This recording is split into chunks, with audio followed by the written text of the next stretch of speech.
I mentioned I'm from the Resilience Research Center, and I'm hoping to share with you today some of what we've learned about what it is that helps young people who are facing unbelievably difficult challenges in their lives, what it is that helps them do well in spite of these risks. That's what resilience is about, doing well in spite of risks.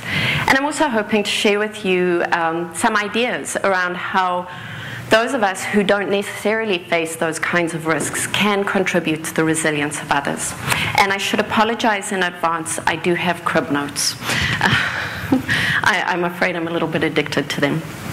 So I'd like to begin my presentation by referring to another TED Talk presenter, John Hunter. John Hunter is an elementary school teacher from the United States, and he's developed the World Peace Game.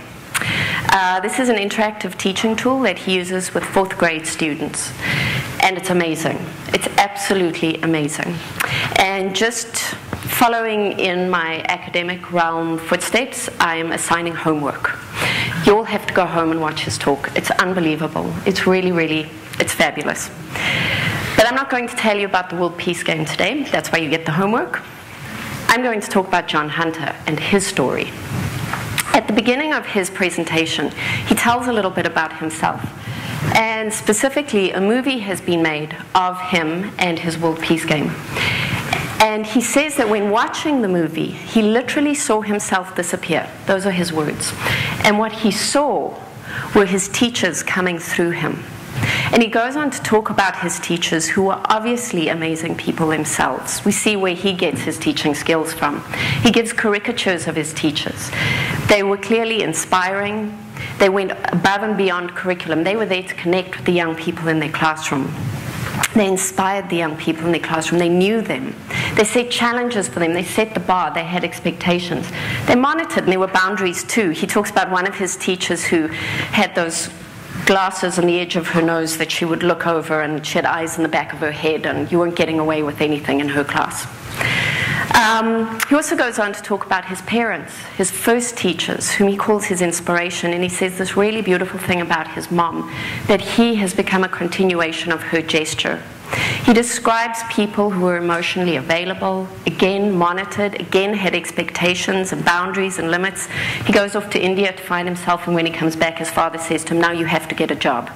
And that's how he becomes a teacher. He also mentions, I should say, it wasn't all wonderful.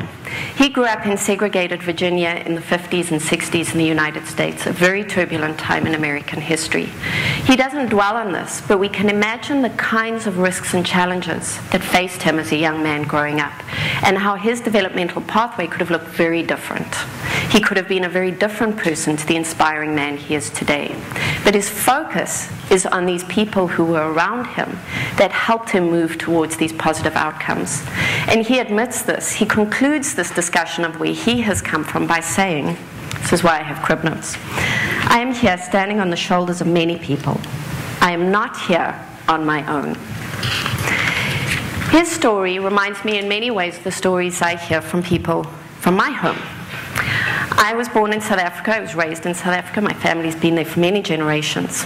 And while I grew up in a relatively privileged home and community, I was born into a very turbulent time in our country's history.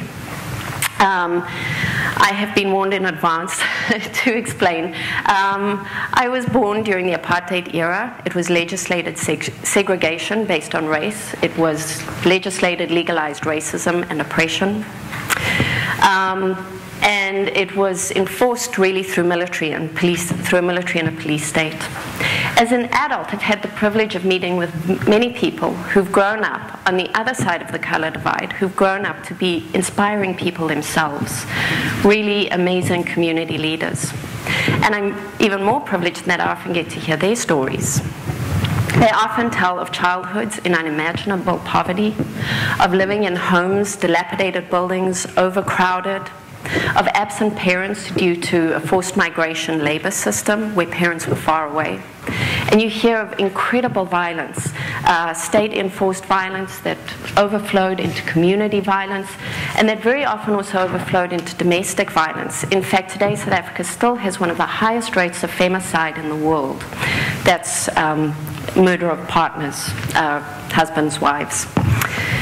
But what I also hear in these very difficult stories is of surrogate mothers, grannies who stepped in to fill the role of mothers. You hear of the aunties in the street who also stepped in as parents, who monitored, who didn't hesitate to reprimand or discipline. One gentleman I met once said he knew he had to go to school, and he knew he had to pull his weight at school, because if he didn't, the aunties in the street were going to tell his mom. And when she got back and she heard about that, they'd be held to pay. So there were these resources in communities that really helped create an integrated network, propelling people forward through these unimaginable risks to healthy outcomes. What we learned from stories like those of John Hunter and my peers and my colleagues in South Africa is that we don't live in isolation. We live in social ecologies. As individuals, we interact with our families, with our friends, with our peer group, and with our broader communities. We have relationships with them that form us and shape us. These relationships are fluid, and as a result of that, we keep changing and growing and evolving. The sad thing is that for most young people living in the world today, these social ecologies have some element of risk in them. And when I say risk, I don't mean the kinds of challenges we encounter growing up ordinarily. I mean extreme risk, the kind of risks I've spoken about here today. If we think of John Hunter's story, for example, before I move on, I forgot to explain life worlds. That's a really important part of this. Our communities and our relationships exist in our life worlds. And life worlds are those immediate political, provincial, federal politics, international politics, economies. It's those power structures all around us that dictate where resources go and how, what's right, what's wrong, things like that. Sorry, that's important to John Hunter's story. Do you think they're going to come through the wall? If we think back to John Hunter's story, the risk was in his life world. When he speaks about segregated Virginia, that risk was present in his life world.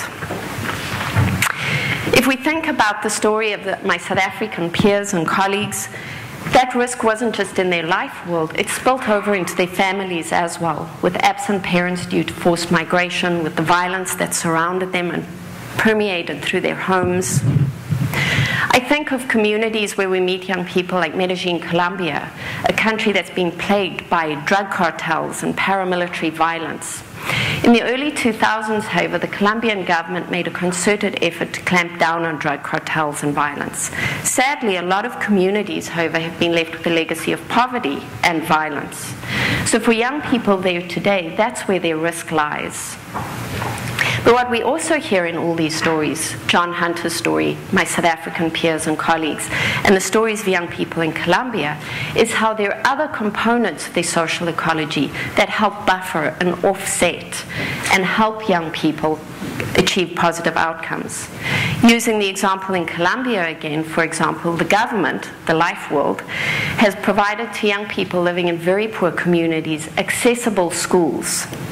They've also provided resources like efficient and accessible public transportation systems. Those big poles going up the middle are part of the public transportation system.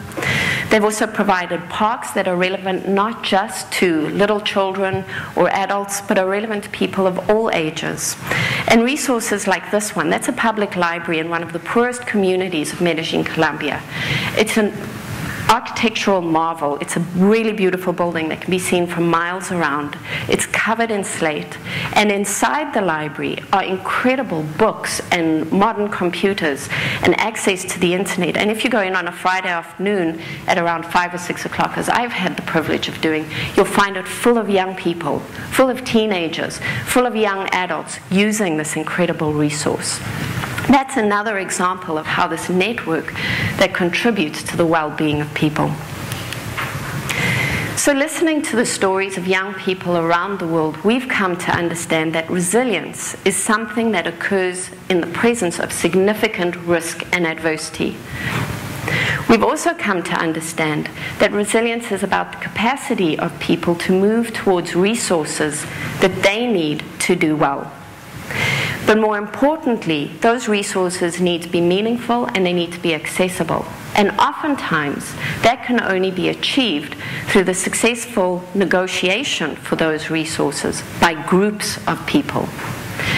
And so from stories like these, we've come to learn that resilience has nothing to do with individuals at all. It's not about strong people who pull themselves up by their bootstraps. It's rather about the connections we make, about the communities we live in, and the way we work together collectively to achieve good outcomes for individual people. This understanding of resilience reminds me of a life philosophy that we have at home in South Africa called Ubuntu. And Archbishop Desmond Tutu, who's a really inspiring man himself, describes it in this way: "My humanity is bound up in yours, for we can only be human together. We are all implicated in the well-being of each other." I recently met with a young man in our study who was about to graduate from high school, but had had a very turbulent journey through high school.